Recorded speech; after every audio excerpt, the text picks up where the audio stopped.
大家看过最离谱的战争片是哪部？是谢尔曼硬刚虎式的狂怒，还是裤裆藏雷、手撕鬼子的抗战神剧？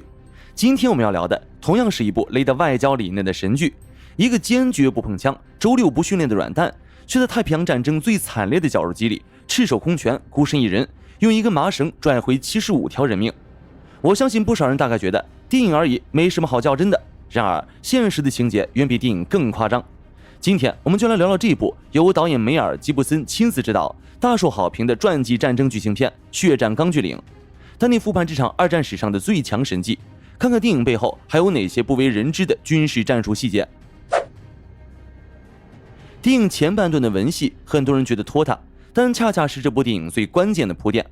戴斯蒙德·多斯的童年充满了不幸，他的父亲是一名一战老兵，躯体活在战后，但灵魂却死在了索姆河。严重的创伤后压力症候群让这个父亲变成了酗酒家暴的野兽。在一次差点演变成谋杀的家庭冲突中，年轻的多斯夺下了父亲对准母亲的手枪，那一刻手指与扳机的距离只有几毫米。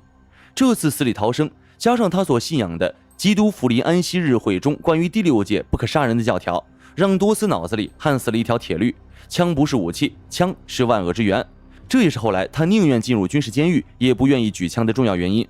珍珠港被偷袭后，全国年轻人疯了一样去征兵处报道。多斯本来在造船厂工作，拿着免兵役延期证，但他却偏要当个逆行者。而他入伍的理由也很奇葩：我要去前线当医护兵，我不杀人，我只救人。可他前脚刚踏进陆军第77步兵师的训练营，后脚就差点被队友和教官们的拳头淹死。打靶训练那天，多斯把2手往身后一背，拒绝触碰递过来的 M1 加兰德步枪。不仅如此，他还理直气壮地要求每周6是我的安息日，我要面壁祷告，不参加任何训练。多斯的话自然受到战友与长官的不屑。为什么大家反感一个不拿枪的人？让他老老实实当个医疗兵不好吗？其实这与美军的编制安排有关。二战美军的标准步兵班编制是经过严密计算的，美军的核心战术是火力压制与侧翼包抄。每个步兵在战场上不仅要向前射击，更要学会用半自动火力的密集弹幕死死封锁左右战友的防御盲区，哪怕是一名最普通的医疗兵。在那个刺刀见红的距离上，侧翼如果站着一个手无寸铁只知道抱着圣经祷告的圣母，那就意味着你的侧翼在日军面前处于完全不设防状态。军方为了逼走他，用了各种手段，从通马桶、洗全连的臭袜子，到在大雨里加码负重训练，甚至指使新兵在深夜用床单捂住多斯进行围殴。但多斯咬着牙挺了过来。第2天出操，他顶着满脸的青紫，死活不肯指认施暴者。无可奈何的军方只好以他拒绝在轻武器考核表上签字为由，将其扔进军事监狱。在军事法庭的最高审判中，平时只知道酗酒的老父亲重新穿上了一战的军装，用尽最后一丝尊严闯入高层圈子，带回了一封由前任指挥官签署的特赦令。法庭被迫撤销指控，多斯如愿拿到了他的医药包。而这群对多斯充满厌恶与怀疑的年轻步兵，也终于迎来了他们一生中最不愿面对的终极考核——冲绳岛前田高地。当一个不愿举枪的士兵面对战场，会发生什么事？1945年5月，多斯走下运兵车的时候，空气里弥漫的味道不是硝烟，而是纯粹的腐尸恶臭。撤退下来的美军第96步兵师眼神呆滞地坐在路边，像是一群失去灵魂的提线木偶。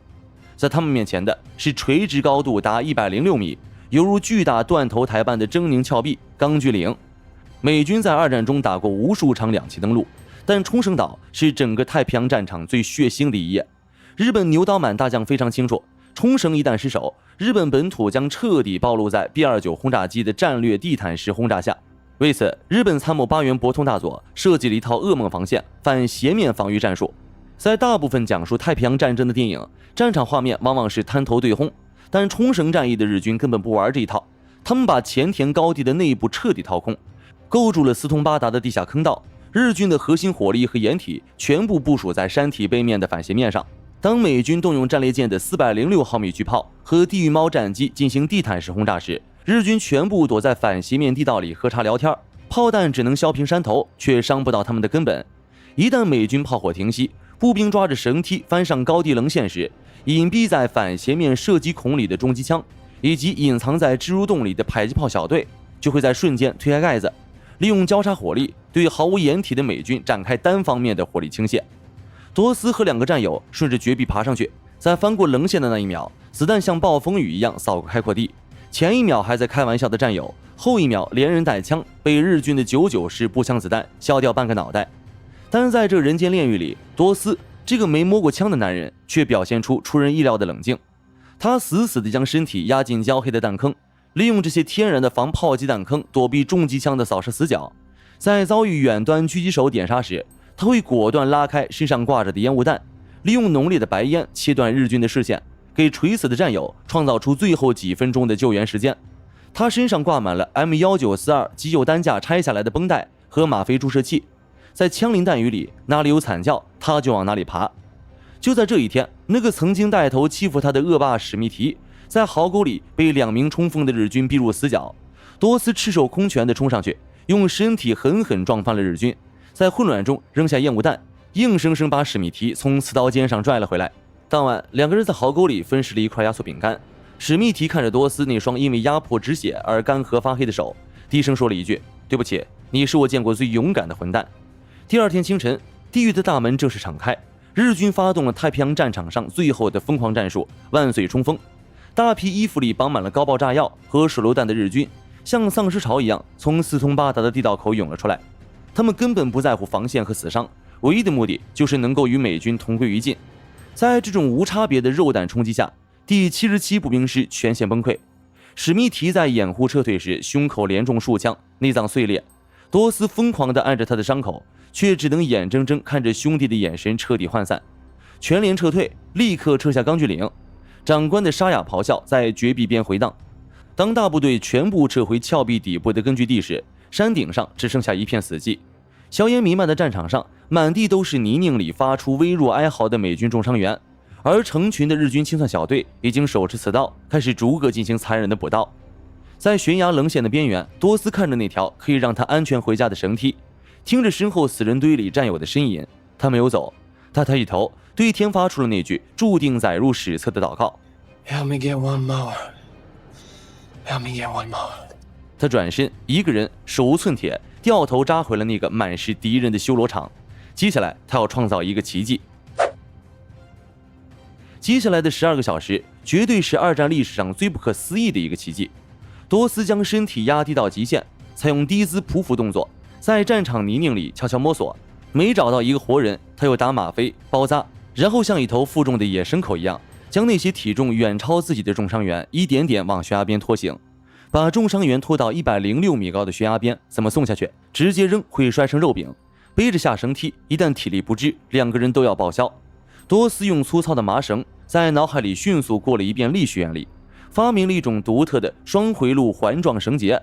他用麻绳在伤员的裆部和双腿根部各自套上一个高强度的活络环，再将第3道绳圈勒在伤员的腋下，